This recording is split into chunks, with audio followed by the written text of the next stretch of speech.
All right. On behalf of the API Speech Language Hearing Caucus, it's my honor to present Dr. Vijay Ramjatan as our speaker. Today's topic is From Working On to Working Beyond Accent Modification, a Critical Interrogation. Let's start with introducing our speaker. Dr. Vijay Ramjatan is a researcher and adult language educator at the University of Toronto's International Foundation Program. His research interests pertain to the intersections of language, race, and work. And he's currently exploring accent as a site of racialized workplace learning. Vijay received his PhD in adult education and community development from the University of Toronto and is a member of the Language, Culture, and Justice Hub at Brandeis University. And our moderator is Dr. Betty Yu, former caucus president and professor from San Francisco State University. Let's welcome Dr. Vijay Ramjatan and Dr. Betty Yu. Thank you. And I have the honor of further introducing Dr. Ramjatan's talk and to contextualize a little bit for us what this conversation is. And I'm not sure if everybody here knows, but about a year ago, the Asian Pacific Islander Speech Language Hearing Caucus kicked up some dust with a talk called Does Accent Modification Do More Harm Than Good? I was the primary instigator of that dust kicking at the time, and I've been answering for it for many months since. And the question and the challenge I've been posed most persistently is, if you are critical of accent modification, then how do you propose we do it better? What do you propose we do instead, right? And the problem with answering that question is that we would need to concede to the premise that accent modification is good when it's done right. And the problem with making that concession to that premise is that it hijacks us from having a discussion about the real problems that lie upstream about racism, about classism, about linguistic imperialism. And those are, to quote Dr. Ramjatan's talk today, beyond accent modification, and of which accent modification is a symptom and not a solution.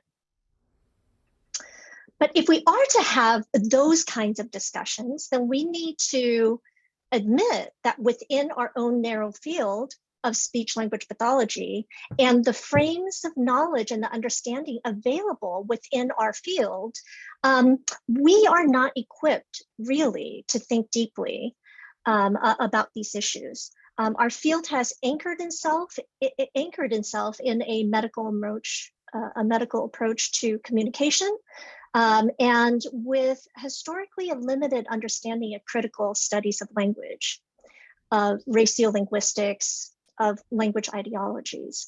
So it's not only that we can't see the forest for the trees, we are the trees. we are rooted and anchored to a very particular vantage point from which we see some things, but we miss a lot more. So when we were thinking about today's conversation, and with such, enthusiasm for a continued conversation from our talk last year, we very specifically, and we're so honored to invite Dr. Ramjatan for his critical perspective and scholarship on accent from a different and more macrosystemic vantage point.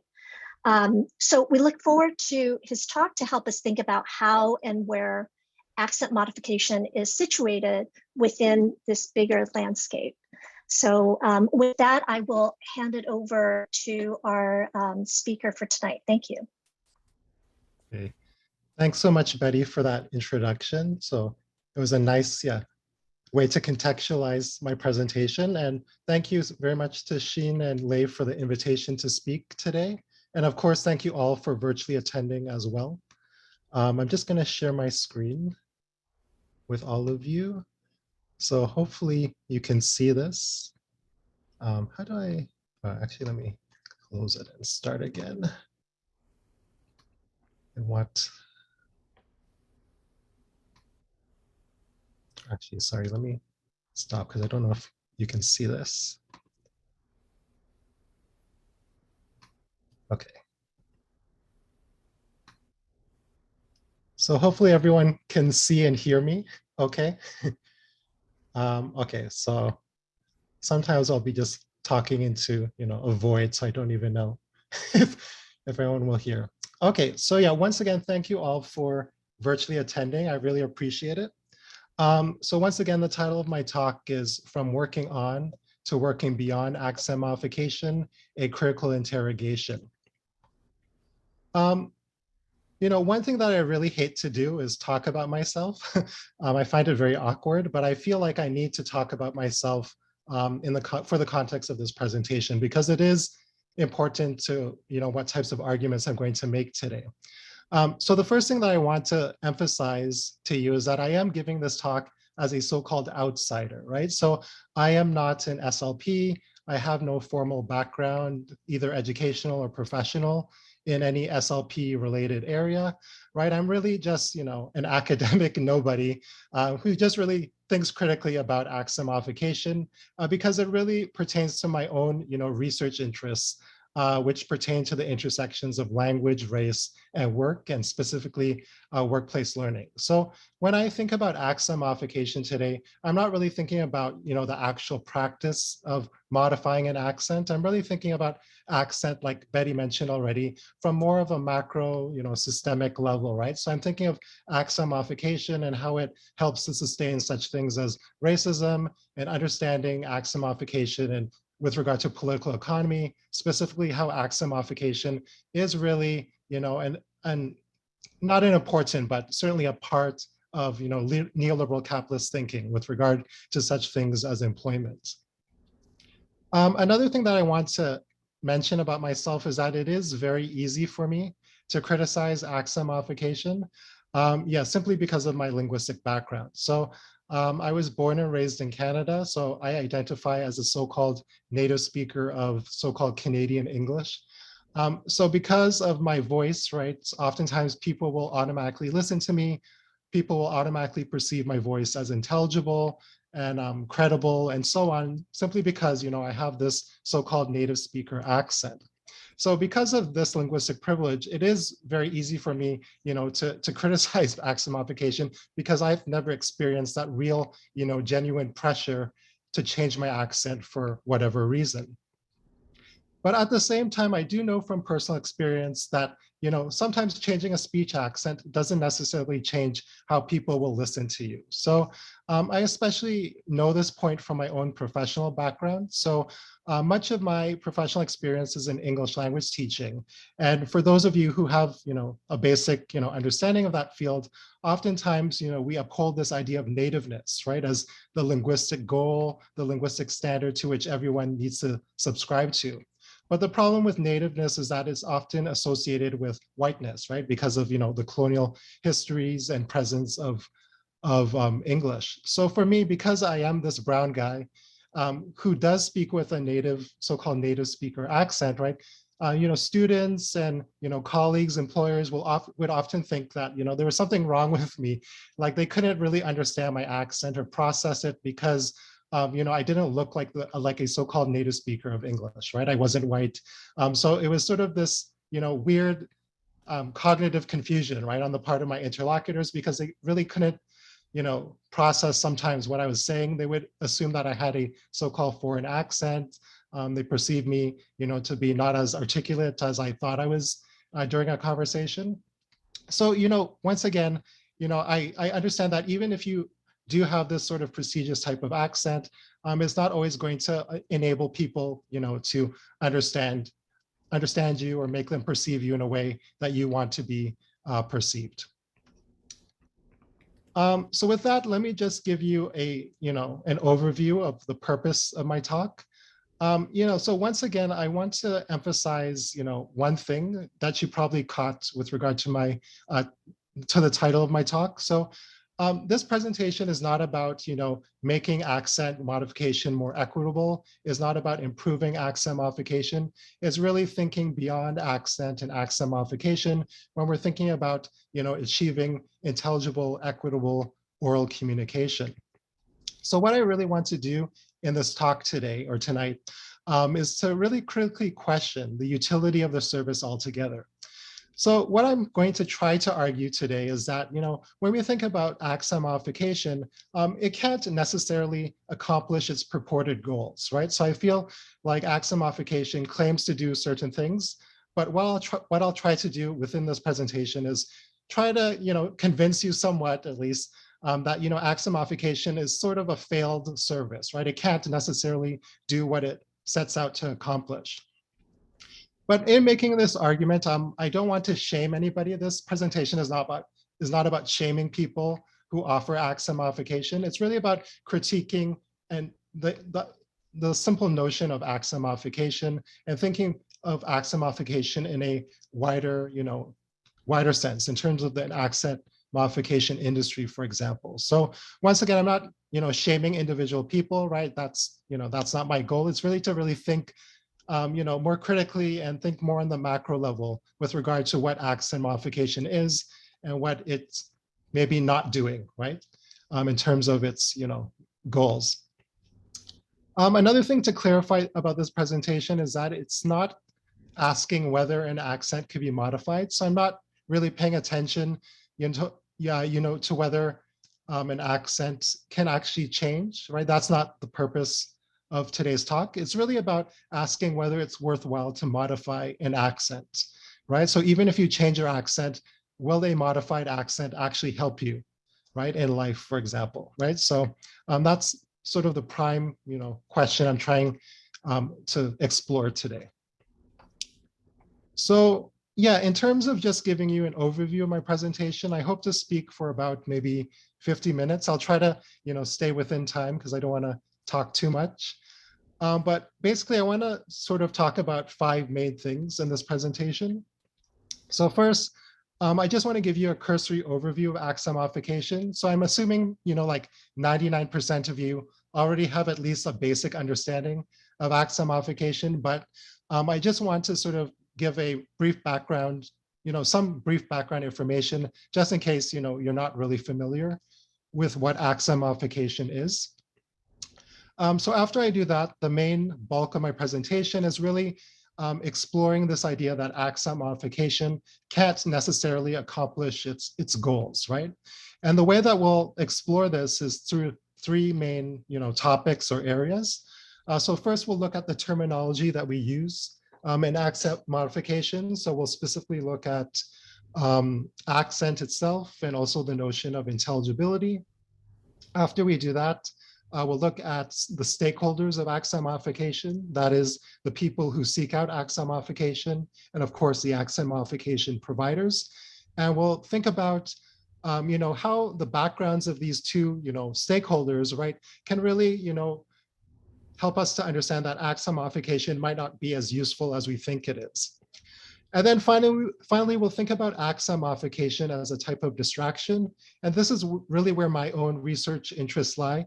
So we'll think of accent modification as really a distraction from such things as, institutional racism in particular, because I often think about accent modification with regard to race and racism in particular.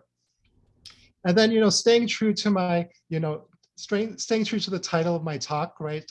I want to spend the conclusion thinking about how we can work beyond accent and specifically accent modification when we're trying to achieve equitable oral communication. So it's really thinking, about not, automatically going to accent modification when we want to improve communication, specifically oral communication between different groups of people.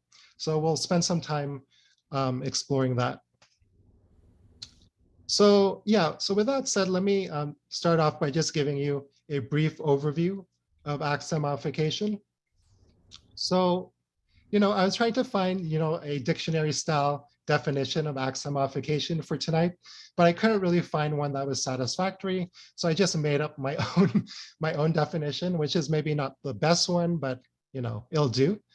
So in a basic, dictionary, style definition, we can think of accent modification as some type of formal approach to change one speech accent into another, right? So it's really about starting off with one speech accent and converting it to sound like something else, right? To sound like another type of speech accent. So when we think about accent modification, it takes on many, many names. There are many synonyms for accent modification, but these synonyms might have different connotations, right? So from a more deficit perspective, where we perceive accent as some sort of problem to solve, right, or some issue to, sweep under the rug, we can think of accent modification as so-called accent reduction, accent neutralization, which is fairly common in the transnational call center industry, and this need for a so-called neutral accent. Also in the UK, I also see this notion of accent softening. So some accents are too harsh or too hard, and they need to be softened up or made more posh sounding and stuff like that. But sometimes accent modification has been tried to be reframed in more positive terms. So some people might argue that accent modification is not really about changing an accent, it's really about adding to an accent. So we see terms like maybe accent addition. More recently, we see terms like accent expansion. So these terms sort of suggest that accent modification is really about expanding one's phonological repertoire, right? It's not about changing an accent, it's really about gaining a new accent, basically. So in terms of who offers accent modification, obviously SLPs probably dominate this industry, but we also have to remember that it is a multi-sector type of industry, right? So we see accent modification offered by linguists, of course, language teachers. So in English language teaching, for example, accent modification is really this sexy new side gig that people can do to make extra cash. Of course, in the realm of professional acting, we see voice coaches and other professionals formally train actors to attain a speech accent, right? For, when they need to play a specific role and they need a specific type of accent. So when we think about, the accent modification industry in general, Derwing and Monroe remind us that there are really two basic models when it comes to accent modification.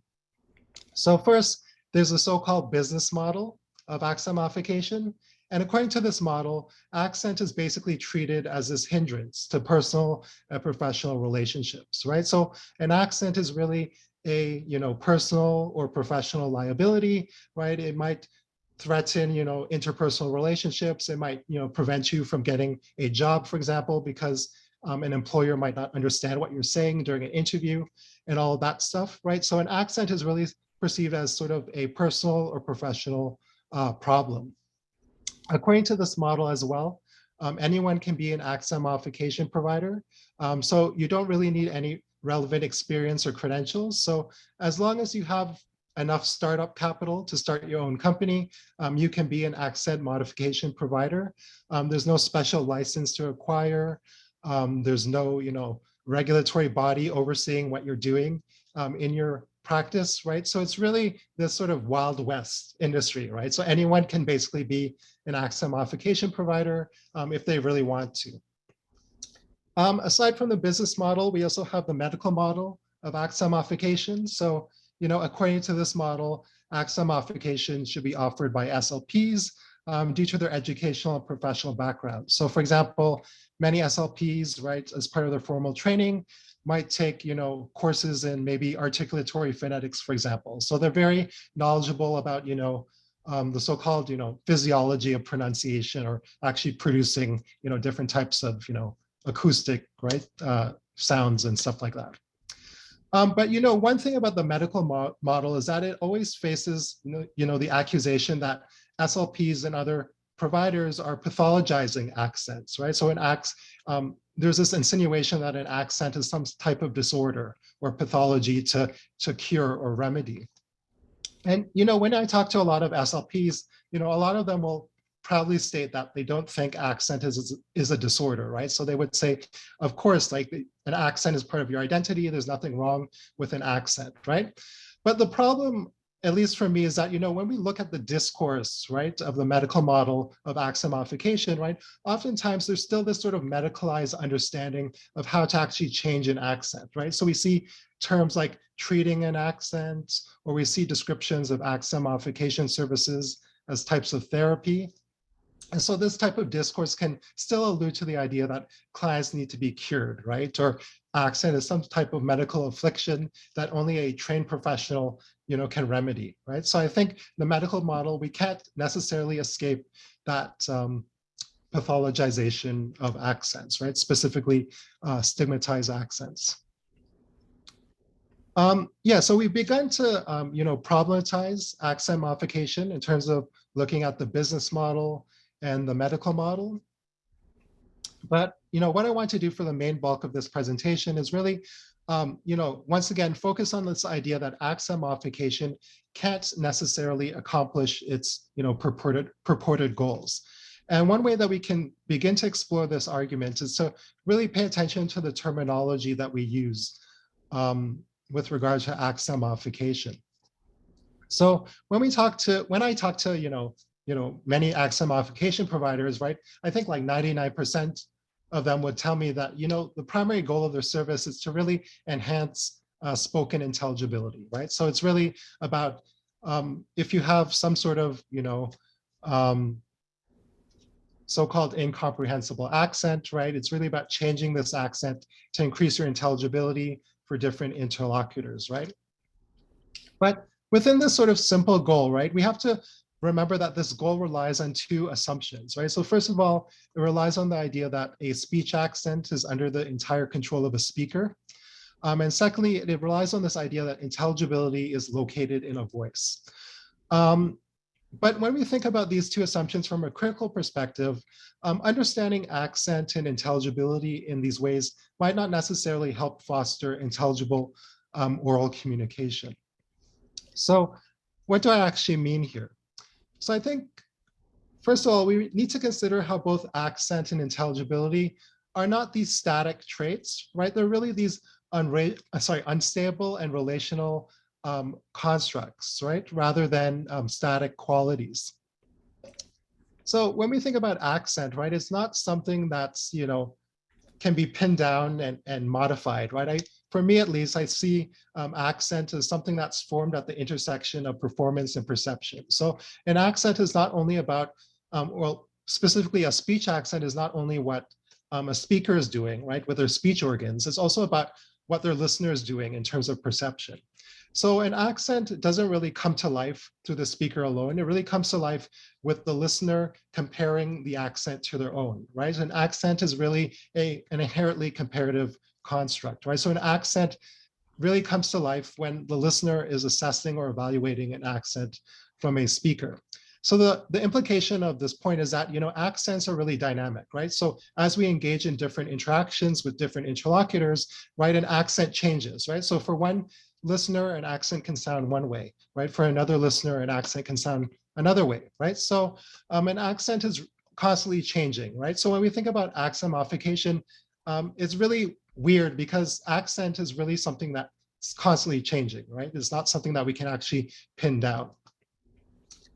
Similarly with intelligibility, when we think about intelligibility in terms of oral communication, it too also relies on both the speaker and listener.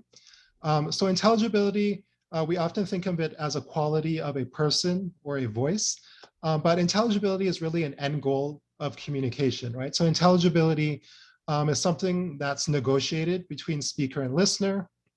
So it's something that both parties of communication have to work towards, right? It's not something that you can prepare in advance, right? You can't train yourself to be intelligible necessarily, right? Intelligibility is something that is actually negotiated in our everyday interactions.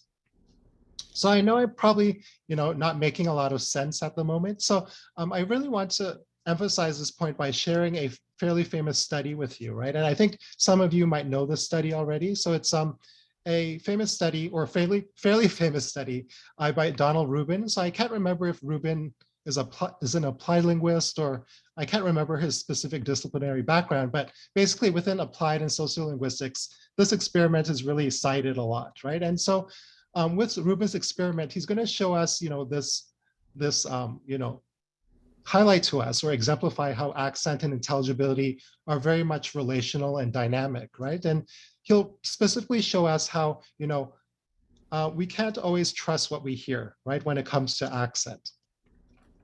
So, in terms of just giving you a brief overview of his experiments, what Rubin did, he did this experiment where he had two groups of undergraduate students in the US listen to a recorded lecture given by a so-called native speaker of American English.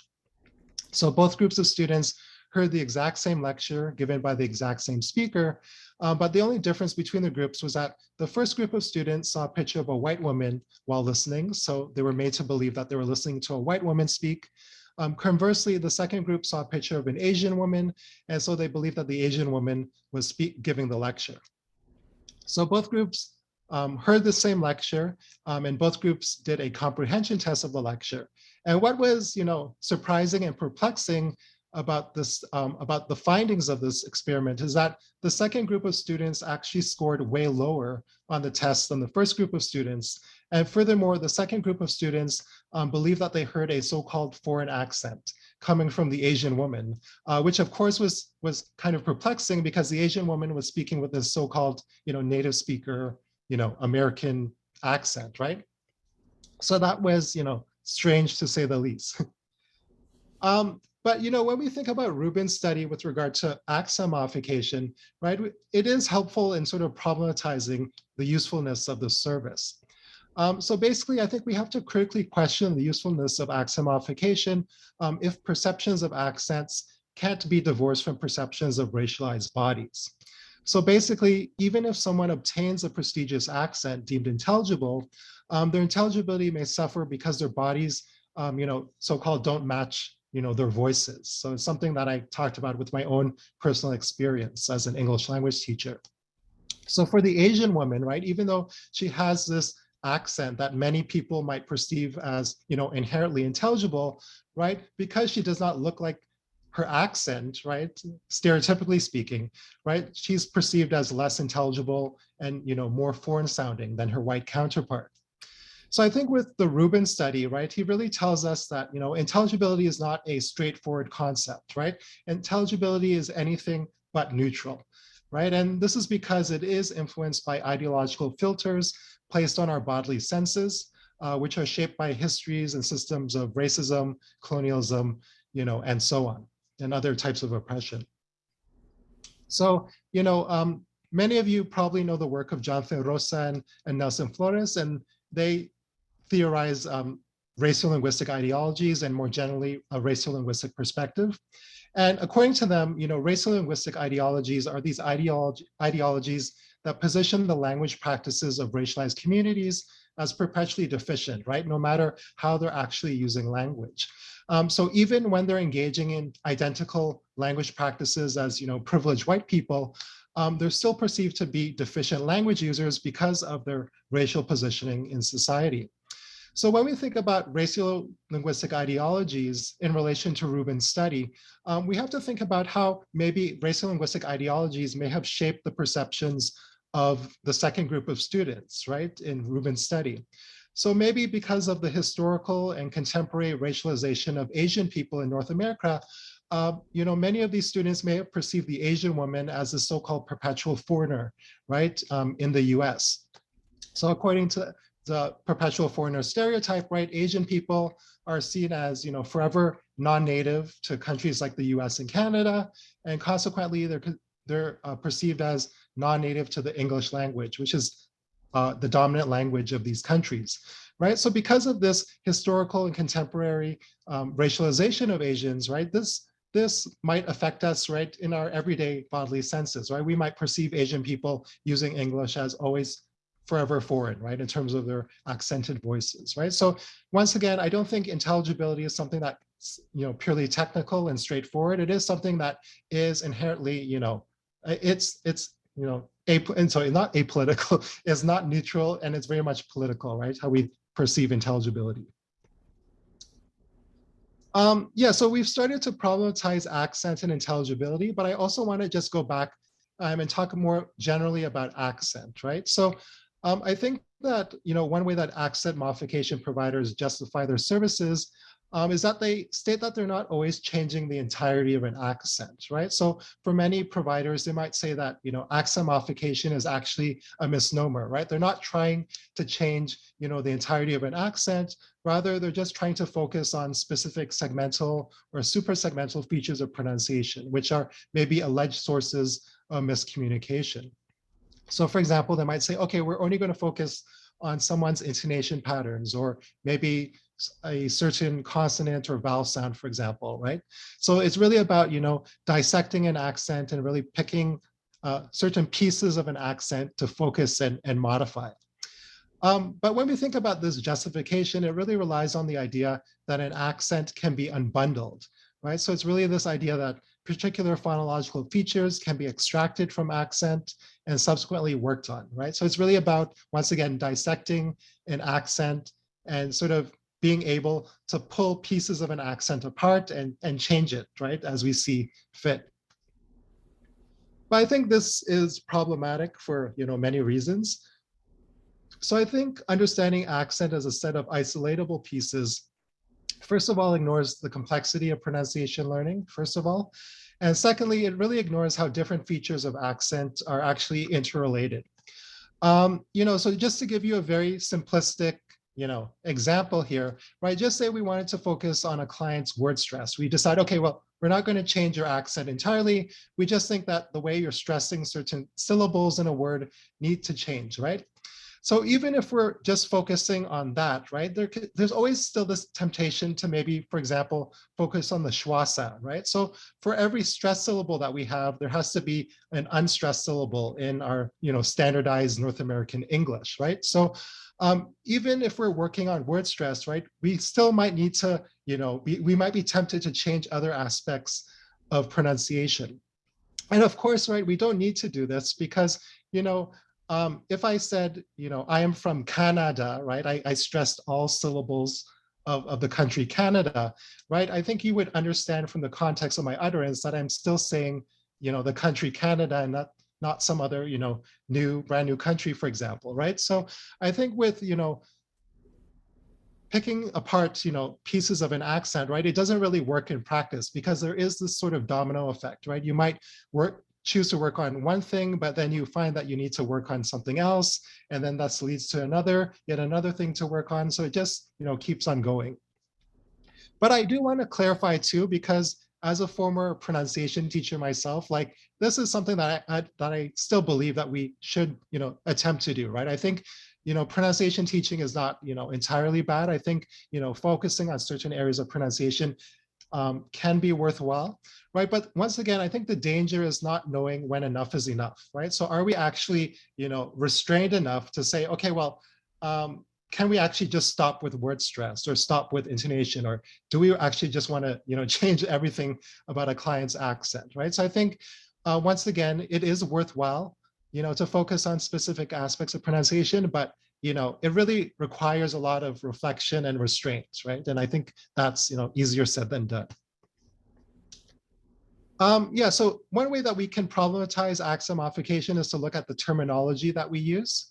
Another way that we can problematize the service is to really pay attention to the stakeholders, right? So who seeks out accent modification and who also provides accent modification. So I think one thing that we have to remember, right, with accent modification, and this is connecting, this slide is connected to what I just said previously about not changing, an entirety of an accent, right? So oftentimes accent modification providers will claim that, they're not changing an entire accent, right? Because it's really about empowering clients, right? It's really telling clients that their accents are good are fine as they are, but they still need some type of improvement, right? In very particular ways. So for many providers, it's really about making clients feel good about themselves linguistically, being proud of their accents, but which weirdly requires them to change aspects of their accents at the same time. So really, when we look at these accent modification websites, for example, accent modification providers are really selling this idea that if you change your voice, right, there's some sort of personal transformation that's going to happen with you, right? So if you change your accent, for example, you might, feel more confidence. If you change your accent, you're going to be more outgoing, which is going to lead to many, types of opportunities for you. And there are many examples of this when we look at the testimonials from various accent modification websites. So I just took two random examples from a company called accentsoff.com, which is a very, very interesting name for a company, right, to say the least. So yeah, one customer says, not only did I reduce my English accent and improve my voice, I became a more confident person. Another person says, I feel more self-confident speaking English at work, while shopping, during meetings, etc. I absolutely think this has been a really great investment in myself. Right, so these types of examples, once again, highlight that, if you change your accent, some sort of magical personal transformation is going to happen, right? Something psychological is going to happen. If you change your voice, right, you become, a better person in different ways. When we think about, the people who undergo accent modification, I'm not denying that, many of them will find it to be a positive experience, right? They might say, oh, I did an accent modification class and I felt it was very helpful for me in terms of my career, for example. But I think one thing that we ignore, right, within these praises of accent modification is how, accent modification also needs to operate on disempowerment, right? So accent modification as an industry can't necessarily thrive, right, without people being insecure about their accents, right? So I think if people always felt good about their accents, there wouldn't be an accent modification industry, right? So I think accent modification, even if they're about empowering, clients, right, at the end of the day, they still need to make money, right? And so they do, require people to feel linguistically insecure, right, about their accents.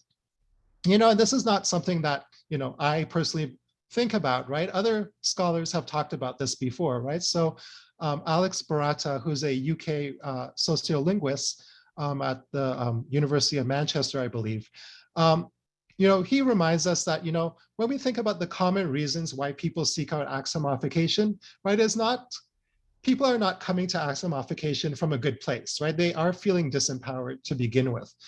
So oftentimes, people might be seeking out accent modification, to quote, fit in, be perceived better by their interlocutors, and basically avoiding various types of prejudice, right? So accent modification is something, is sort of like an escape for them from these various types of discrimination they face, right, in society. But another thing that we should also remember too is that, even if clients, successfully modify their accents, whatever that may mean, they might not feel, personally transformed in a positive way, right? They might still feel fairly negative about themselves, right? So Barata reminds us that, sometimes clients can feel like they've sold out, quote, sold out by changing their voices. So, in our sort of neoliberal, multicultural kind of, capitalist world, right, where through advertising and, through the media, we're really basically told that, you should be proud of yourself, be proud of your culture, be proud of your, ethno-racial heritage, right? And so for someone who has just modified their accent and they're hearing all of these, contradictory messages, they may feel that, they're sort of fake, they're not authentic, they're not being their real selves because they're changing their accent to sound like something they're actually not, right? So I think with accent modification, right, it's not always empowering clients, right? It could still make them feel conflicted, right? Or at the very least have ambivalent feelings about accent modification, right? So they're not necessarily happy, but they're not, they're not necessarily happy, right? They're still sort of harboring certain type of insecurities. So, what I'm trying to say with my rambling is that, accent modification doesn't necessarily offer the so-called happily ever after situation for every client, right? So, yeah, there are, of course, positive stories about accent modification, right? According to these testimonials we see on these various websites. But for every, happy story, there's probably a lot of, sad stories, right? Which we don't hear about, right? So we talked about, the accent modification clients, right? Let's just spend a bit of time talking about the accent modification providers. So, with regard to accent modification providers, the utility of their service comes into further question when they don't consider the limits of their expertise and also the ethical boundaries of their work, right? So what do I mean here? So I frame this point with two questions, right? Through two questions. So first of all, for SLPs whose professional programs never included training in critical sociolinguistics, for example, would they recognize the implications of treating accent as a so-called thing rather than a relational construct? So for SLPs who have never thought about how accent is something that's actually formed through interaction, would they understand that, even if they manage to successfully change their client's accent, right? How do they prepare a client to deal with the fact that, their voices may be perceived in different ways, right? By different interlocutors, right? And these perceptions might have very material consequences, right? In the context of the workplace, for example. So I think SLPs who really think about accent as a sort of technical sort of skill that can be, easily modified misses, the social life of accent and how accent modification doesn't necessarily change, the sociolinguistic realities, right? That don't necessarily change, right, with a change in accent. Another thing to consider is the following. So by not acknowledging the oppressive reasons why someone would seek out accent modification, are providers justifying these oppressive reasons through their service provision? Okay, so this goes back to my point about accent modification needing to have people feel disempowered or feel linguistically insecure, right? So by simply offering accent modification, right, are you sort of acknowledging, the various types of accent discrimination people are facing in the outside world, right? So by telling a client that they need to change their accent, are you justifying, the employer who refused to hire, a so-called foreign accented applicant, right? So I think, the actual practice of modifying an accent might not seem problematic, but when we're thinking about accent in a wider perspective, right, accent modification just might be another means to justify various types of linguistic oppression, right? So we really want to think about if accent modification providers are actually helping their clients, right, or are they actually just sort of maintaining the linguistic and racial and various types of oppression, right? Basically, maintaining the status quo, right, in different ways. Okay, I need some water because my throat is very dry. Okay, so we problematize accent modification in terms of terminology and the stakeholders. The last way that I want to problematize accent modification today is really thinking about it as a distraction from oppression. So this is leading back to my previous points about accent modification operating on disempowerment. But one way we can understand accent modification as a distraction is really paying attention to the positive framing of accent modification, right? So when we think of accent modification in positive terms, this can still distract from the fact that accent is a mechanism that sustains various systems of domination. So take, for example, the idea that accent modification is not about pathologizing an existing accent, but rather adding or expanding one's phonological repertoire, right? So if you remember from earlier on in my presentation at the beginning, right, we were talking about the positive synonyms of accent modification, right? So we have terms like accent addition or, accent expansion, right? So it's not about changing an accent according to these, synonyms. It's really about adding to an accent, right? Expanding one's linguistic repertoire. And so, one example of this is seen in this excerpt that I took from a website called accentaddition.com, funny enough. So I'm going to just read this excerpt for you, and then I'll problematize it right after.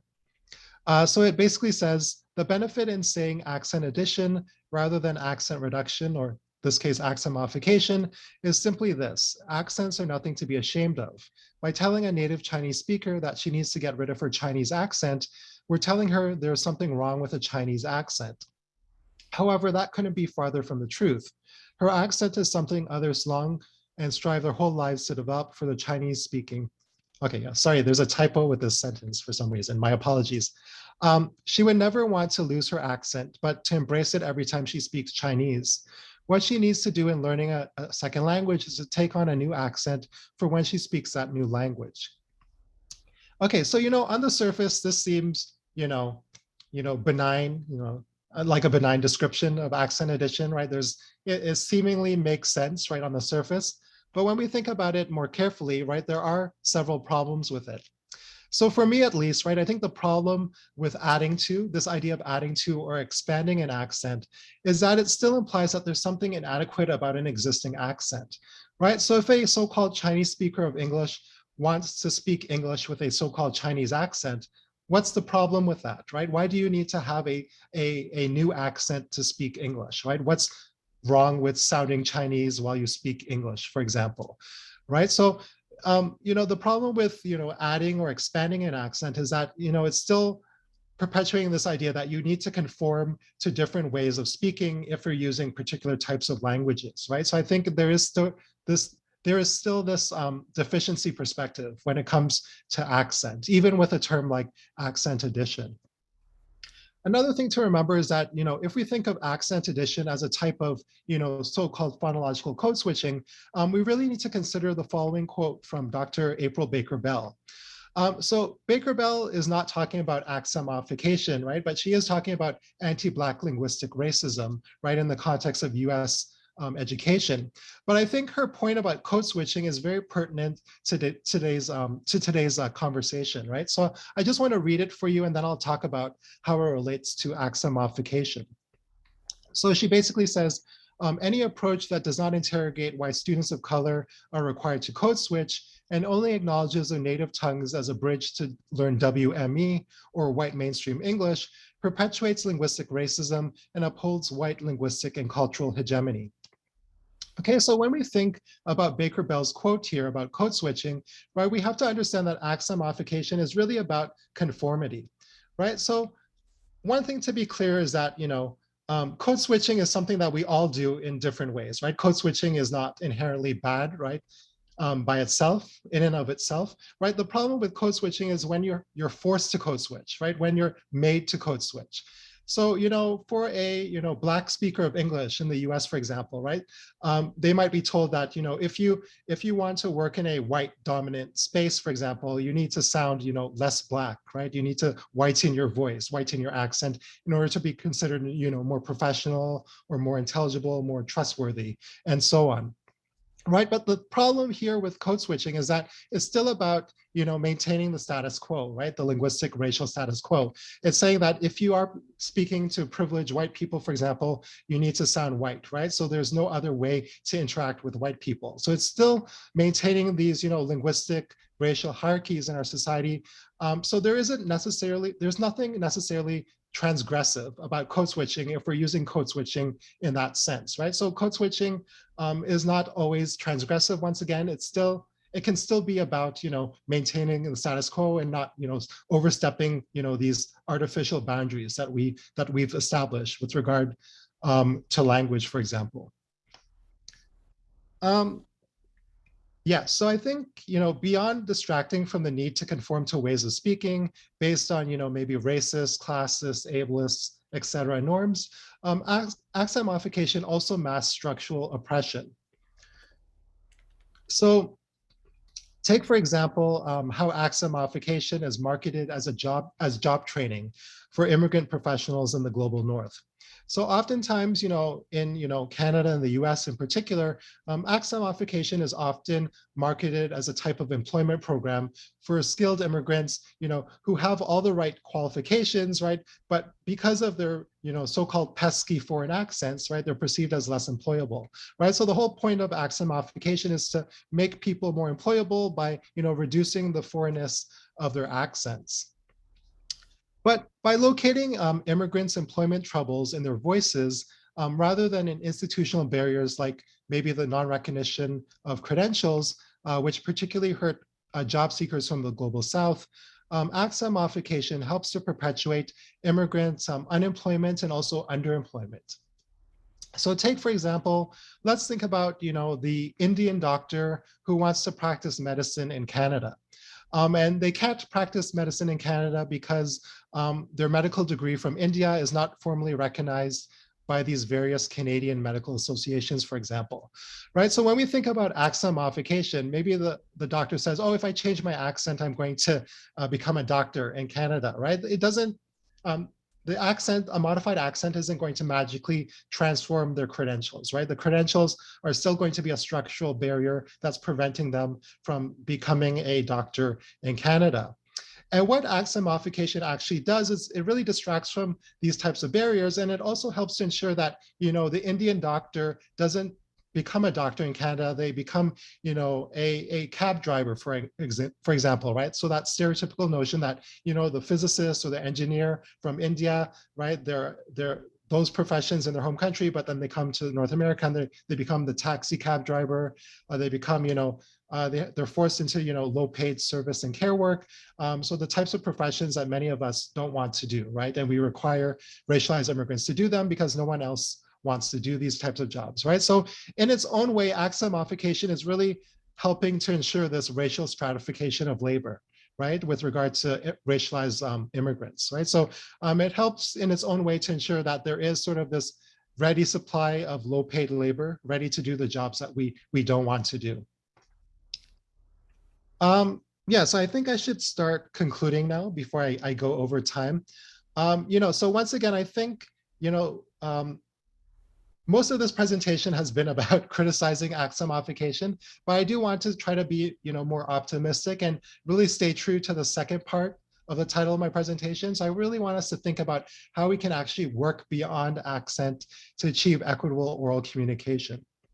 So once again, when we think about improving oral communication, I think our first instinct is always to, change our voices, change our accents, right? But I think that shouldn't be our first, instinct, right? I think there are other ways that we can try to improve oral communication.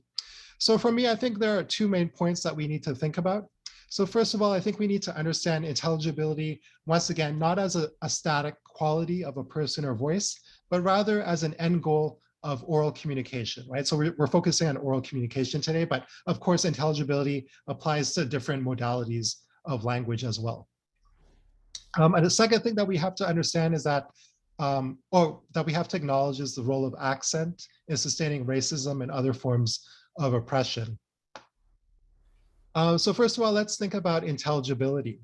So like I mentioned before, intelligibility is really a negotiated process, right, between listener and speaker.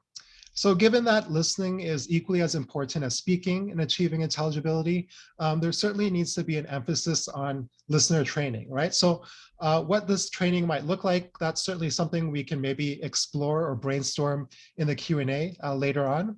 But for now, all I'll say about listener training is that, one thing that's worthwhile to do in this type of training is to actually develop sessions where both listener and speaker work together to generate equitable strategies in fostering successful oral communication. So when I talk about listener training, right, I don't want it to just be focused on the listener alone, because oral communication is really a two-way street between listener and speaker. We really need, sessions where both parties of communication are actually working together, right, to make themselves more intelligible for one another.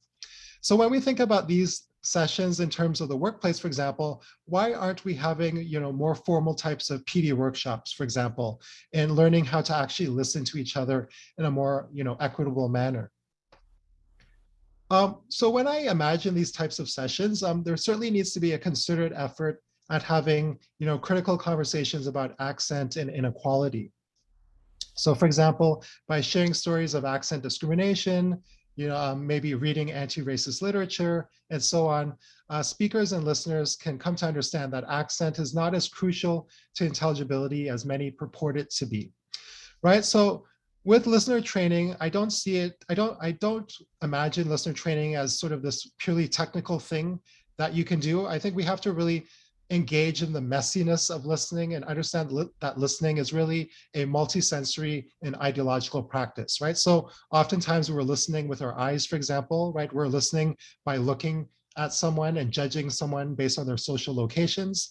And of course, we're listening always through an ideological lens, right? An ideological filter, right? So our listening is never neutral, right? So we have to really critically interrogate how we're actually listening, right? And acknowledge the messiness of listening. And I think, an added approach to sort of thinking about listening in a more critical sense is that it can help to combat notions of there being so-called appropriate and inappropriate language practices for a particular context. So oftentimes when I talk about listener training, people might say, oh, it's really about exposure, right? So it's really about exposing people to different types of world Englishes, for example, right? So playing audio recordings of, Chinese accented speakers of English, or,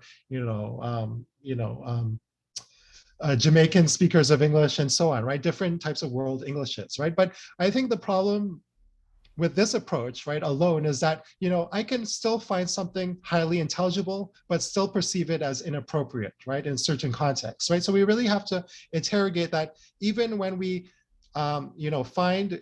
even when we come to understand, different types of accents as equally intelligible, we still can sort of hierarchize different types of accents and perceive them as not appropriate or not useful in different types of contexts, whether that be, school or the workplace, for example.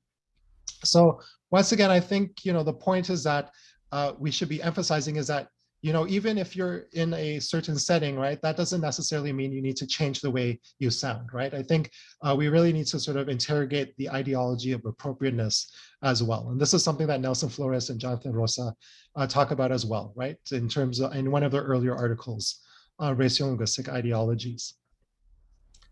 And then another thing that we want to think about is, fighting against the accentedness of racism and other intersecting oppressions.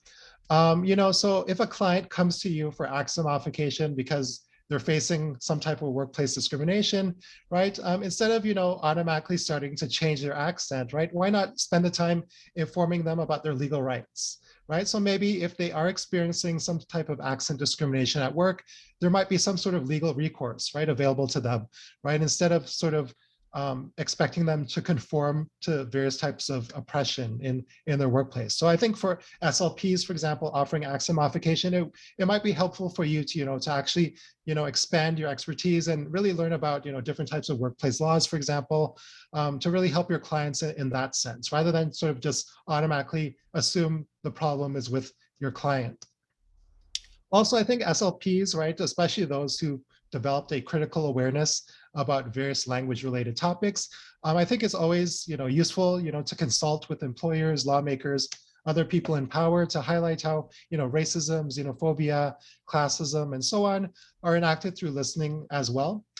So I think a lot of the times in our public imagination, when we think of something like racism, we think of it as a purely visual type of oppression. We think of racism as something that's enacted through vision, right? But I think for SLPs who understand how speech accent interrelates with racism, they can really be, critical research consultants to various, power holders, right? And really help them to understand that, racism is something that's is an auditory manifestation as well, right? It can be auditorily manifested, right? And enacted in different ways, right? So we want to use our expertise to really, change our communities, right? Change the laws, right? I know it's kind of idealistic, but anything is possible.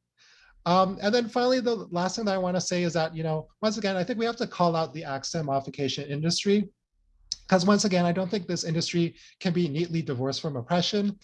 So, it's sort of strange because accent modification, so as Betty mentioned in her introduction, right, oftentimes accent modification is framed as, the solution, to accent discrimination, but it is really the product of various types of accent discrimination, right? So I think the accent modification industry really needs to, really, once again, critically interrogate itself and really understand that, is it really useful to have this industry, right? Or is it more useful to actually, fight against the various types of language-based oppressions we have in our society?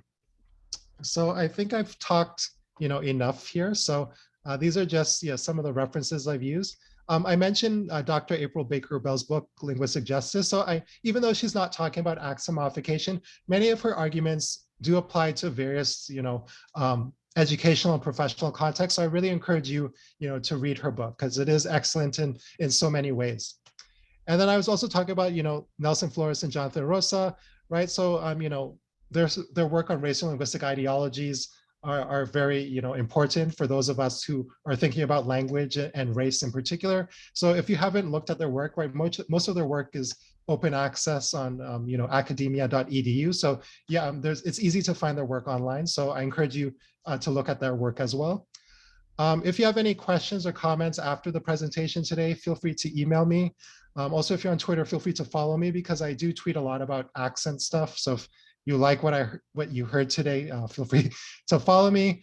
And other than that, thank you very much for your attention. And I look forward to hearing any of your immediate questions or comments that you might have. So yeah, I'll give the mic back to Betty. Well, thank you very much. I mean, just in time for it to ricochet back to you, which is my job here. So I think we're getting some questions in the chat, which I'm going to pitch to you in a little bit. And I'm noticing, kind of a theme that has also happened, when I've received questions on similar in similar ways of thinking about accent is there's general agreement and then there's the yes, but. So I wanted to ask you about some of the yes, buts. So for example, one of our attendees asked, would love to know your perspective on the role of accent modification services and the role that it holds in relationship to safety. For example, within the medical or airline industries? Okay, yeah, that's an interesting question. Yes, I think, like when we think about, aviation English or so-called aviation English, right? It is sort of its own, specific variety of English in many senses, right? And so,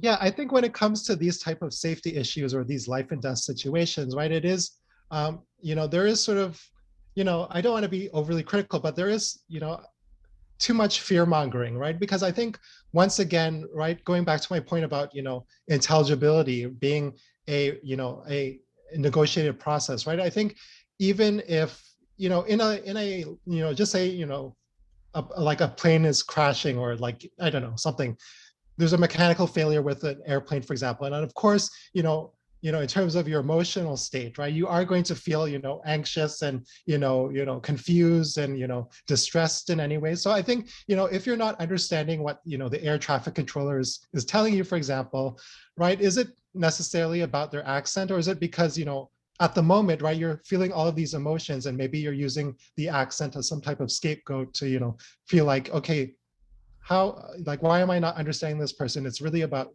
them not, communicating well enough for me, even though, the way that I'm reacting is kind of, exacerbating the situation. So I know it's not a great answer, but I mean, I feel like it's, you know, with like these types of situations too, we also have to remember that there are, speech is not the only way to communicate, right? So oftentimes when we think about accent modification, we're also thinking about it from this ableist lens, like, okay, the only way to communicate is through speech when, there are different ways to communicate. So maybe, I don't know a lot about airplanes, for example, but maybe, if there's some sort of computer system that can, send some, message with, instructions on, how to fix or, land the plane, for example, right? So I feel like, there are solutions, right, beyond, changing an accent. So I'll just leave it there because I'm rambling at this point. And Vijay, something comes to mind that you said earlier, and I don't think you used this term, but for who's listening convenience, right? Who are we prioritizing in that safety situation? By speaking a certain clear way, one, what is that clear way and who is it clear to? And there's this sense that we're always performing for a white listening subject. And why is their safety prioritized over everybody else? Why is it that we assume that speaking in this one particular way will be more clearer to more numbers of people? I mean, it does beg a lot of questions. Could I add one thing, Betty, as well? Yeah, I was just thinking, like, also, like, there's an entire literature on, English as a lingua franca, and right, in different contexts, right? And oftentimes when we think about so-called native speaker accents, like a so-called received pronunciation accent, for example, in the UK, right? We perceive that as the pinnacle of intelligibility and prestige, right? But in certain research, it tells us that even if you have an RP accent, right, if you go to some country where RP is not heard a lot, right, that accent is not inherently more intelligible, right, than the local English accent, right, in a country. So I think even if we think of one standard, right, if we try to achieve one linguistic standard in aviation English, or in healthcare or whatever, right, once again depending on the context, right, is it actually understandable for everyone at every time, right, in every situation? So yeah, I just wanted to add that.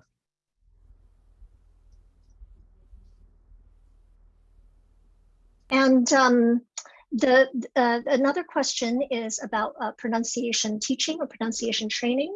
That you mentioned that that you felt that it had something to offer, and where do you draw the line between pronunciation training and accent modification? Is it simply the context in which the language is learned and used? Mm-hmm. Yeah, that's a good question. Yeah, so for me, I personally would make a distinction between accent modification and pronunciation teaching. So for me, accent modification is really about changing the entirety of an accent. At least for me, that's how I'm thinking about it. But in terms of English language teaching, when we talk about pronunciation teaching, the way that I was trained, for example, right, it's really about once again pinpointing certain areas of an accent, right, certain areas of pronunciation, and working on those. But there is still problems with that, like I mentioned, because there is always the temptation, to change more than one thing. But I think in terms of disciplines, I think English language teaching is really about, yeah, it is. I think it is. There is more. I think there's a better understanding about accent actually in English language teaching than accent modification, because I think in terms of training, SLPs, for example, you don't have pedagogical training, right? At least, somebody can correct me if I'm wrong, right? I don't think there's any formal training to be an accent modification provider, right? But with, English language teaching, right? Sometimes some programs will have a course in sociolinguistics, or there will be some sort of, course about like language and society. So at least we'll have sort of a basic understanding that, in terms of pronunciation, and we'll know at least that, that there's no such thing, there's nothing inherently wrong with sounding like a non-native speaker of English, for example. So I think in terms of like the distinction, once again, I think it does go back to training and like the background information that you have. Yeah, so I think, yeah, I forget if I answered the question completely, but I think it is still worthwhile to focus on pronunciation teaching. But I think the way that we can kind of resist that temptation to change an entirety of an accent is to really see our so-called clients as partners, right? So really work with a client to really understand when is enough, right? So I think don't think of yourself as the expert. So remember, your client knows their voice as well, right? They have an idea of what they're able to do and not able to do. So I feel like we need to have sort of a more democratic relationship with regard to this teacher provider client relationship, right? Yeah. And Vijay, you said something earlier about disembodiment, or maybe that's what I heard anyway. And thinking about kind of some of the disciplinary differences between teaching and say speech language pathology is that we're really quite molecular. Like we really go and reduce it all the way down to something that we can identify and analyze and attack. And what you were describing about teaching, and I don't know if today may not be the context for it. Maybe we could have a follow-up conversation. But you have written sometimes about that you're in the process of thinking about what anti-racist pronunciation teaching looks like, and that sounds like a much bigger project than what accent modification has been engaged in. I don't know what the question is in that, but to just kind of invite you to say as much as you like about that.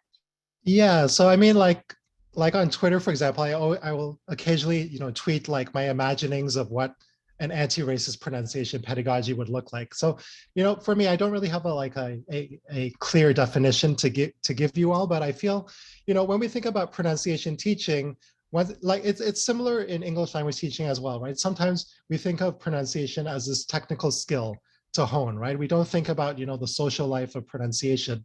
And so I think with an anti-racist pronunciation pedagogy, we have to remember that when students come into the pronunciation classroom, for example, they're coming in being racialized, right, in certain ways, right? They're not these blank slates, right? They're coming in with certain, certain histories, right? They're coming in being perceived a particular way by society, right? So I think in terms of like one aspect of this type of pedagogy is acknowledging that, even if you change the way you sound once again, right, this is not necessarily going to make people, listen to you.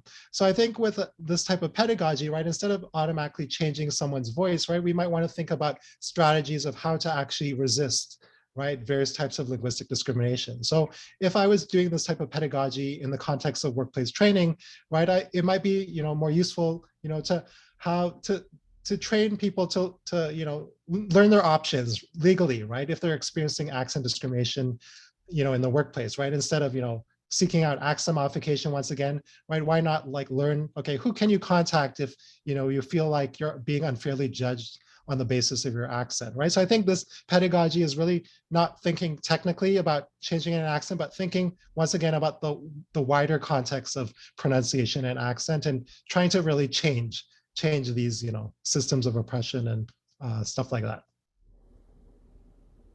We have another really interesting question coming your way, and that is, how might you contextualize the layman's negative feelings towards accents of customer service providers? And that this was a comment that came up for the attendee who posed this question, for my patients with neurogenic communication difficulties who feel like someone's accent is a barrier to their own communication success. Okay, so so if I'm understanding the question correctly, so it's like if someone has a genuine problem with listening, is it fair? If I'm understanding? I think it is at least somebody who is receiving services from a speech language pathologist for communication and who has a neurogenically based, neurologically based, difficulty at the base of it. Oh, okay, so the client who has, okay, gotcha. Yeah, so this is interesting because for me, like I'm not a critical disability scholar, so I feel like for me, I don't have a good answer for this because there is, the ableism that I didn't really touch a lot on, right, in this presentation. But with there, how to articulate this without give me 1 minute, let me think. So I think, when it comes to people with certain conditions, I feel like we have to understand that language is not, once again, this technical skill, right? So I feel like with certain, when we think of it from a critical disability lens, right, I'm thinking of the work of John Henner and Octavian Robinson. And so they are critical applied linguists who are theorizing a crip linguistics, right? So they would say that, no language is inherently disordered, right? There's no such thing as disordered language. So I feel like, even if we perceive, to be some really weird, some real, neurological issue with regard to producing, some aspect of language, right? I think we still have to understand that even these perceptions are still ideological, right? So, once again, I'm not a critical disability scholar, so I can't talk too much about this, but I would push back and say that, language, once again, for me at least, is a social practice. And like re-summarizing, Henner's and Robinson's point that, no language is disordered, right? Language is made to be disordered through various institutional, processes. So, I can't speak once again about, this, right, from a critical disability lens, but, if anyone in the audience has insights about this, feel free, to, jump in.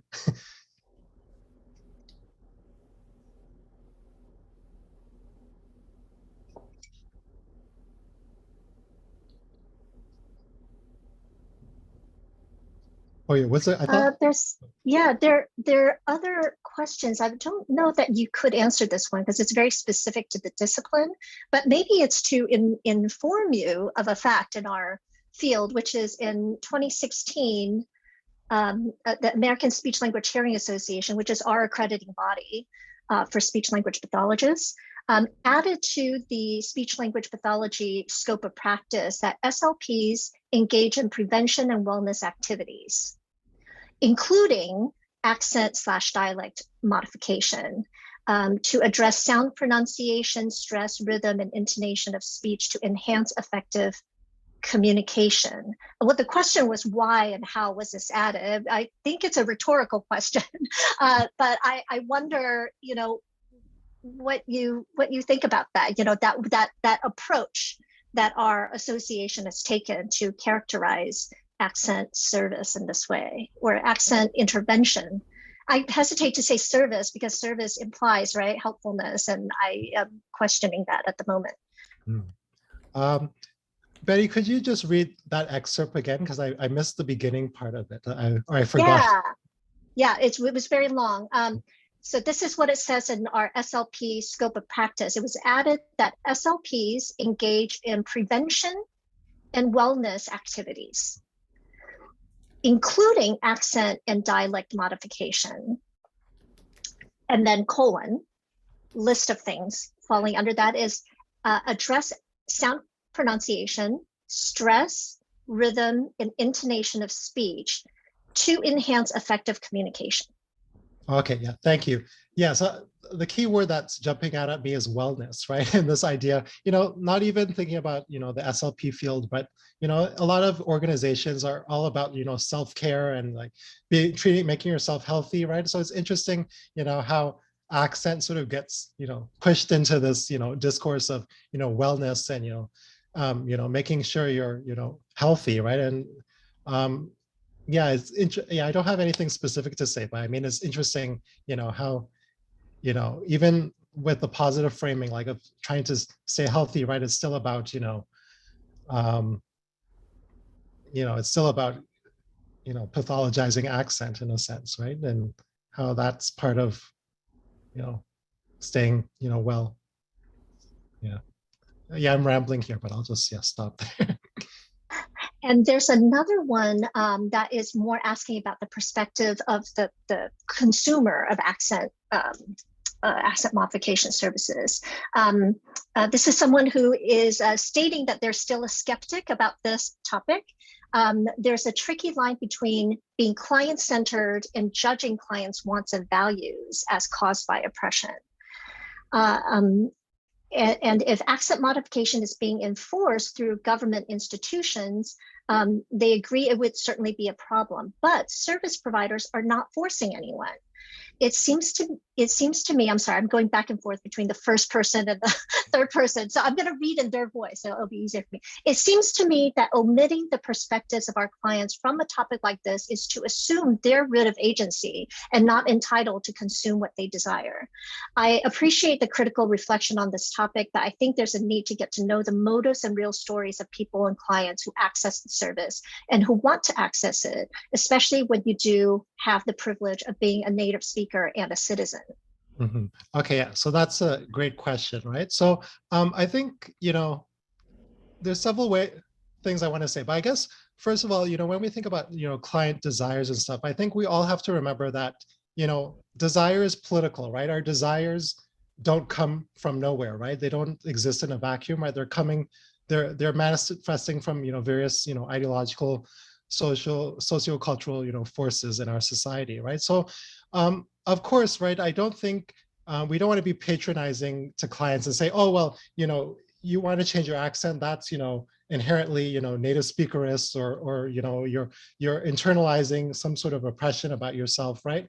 But, with clients too, I feel like one way that we kind of, not give them agency is by not criticizing our clients as well, right? I think, this might not be a popular thing, right? But, even when I'm thinking about English language teaching and students might tell me, I want to sound like a native speaker, right? So I will sometimes, like, in the past, I would challenge students and say, well, why do you actually want to sound like a native speaker, and actually explain your reasoning, right? So I think, when it comes to like challenging people who want accent modification, it's not about, shaming them and saying, how dare you, right? It's really about questioning their motives and really having them explain the reasoning, right? Because once you get to understand the reasoning, at least for them, they might begin to understand that maybe why they actually want accent modification is not for the reasons that they think they need them, right? It might be for something that's, it's more about, maybe peer pressure.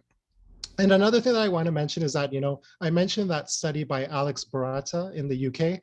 And so that study was specifically looking at people who underwent accent modification, right? So I think there is research out there that shows that, people don't always have, this, positive experience with accent modification. So yeah, I agree. Definitely, we need the perspectives of the clients, the people who want to do it. But I don't feel like we need to, you know, we still need to challenge them and not think of them as, people who don't know any better, right? We need to sort of, hold them accountable as well, because once again, um, you know, desire in general is political, right? Our desires come from somewhere. So yeah, that's what I think.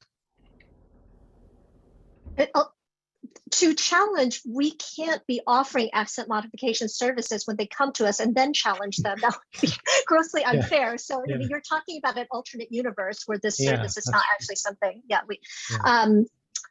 um, there is, well, actually, this question comes from me. I hope that's okay to sneak it in because it relates to, I think, what the last question is. And this is one that I get a lot, there are many providers of accent modification who themselves are racialized people and who themselves have been target of linguistic discrimination. In fact, that may be their motivation for going into that aspect of the practice. That the to be then called somebody who is perpetuating racism hurts quite a lot. And so how do we make sense, right, of this? Yeah. Well, I guess like the thing with racism too, like we think of, racism, very interpersonally, right? We think about racism between individuals, but I think, we have to remember that racism is, institutional and structural as well, right? So if we think of, the accent modification industry as a structure, right? Even if you're a racialized, so-called, non-native speaker of English offering accent modification, you are still a participant in this industry, which I would say still, upholds various types of, linguistic racism and other types of language-based oppression, right? So I think, you know, we can't just look at individual identities and say, okay, just because I'm brown, for example, I can't be racist, right? I think we can inhabit, positions of whiteness, right? Through our professional roles, for example, right? So I can still, enact, various types of, linguistic racism, through, my service provision, right? So I think, once again, we can't think of, racism simply in terms of, interpersonal, encounters, or in terms of simply bodies. We have to think of it wider in terms of systems and institutions, right? So, yeah, I don't think that you can get a pass just because you're not white, for example. I think we're coming to the end of our time. So is there anything else that we haven't gotten to that you would like to say briefly? Um, no, I don't. I think I probably talked too much today and rambled too much. So I will, yeah, I think I'll stop there. But thank you so much for all of the great questions and comments.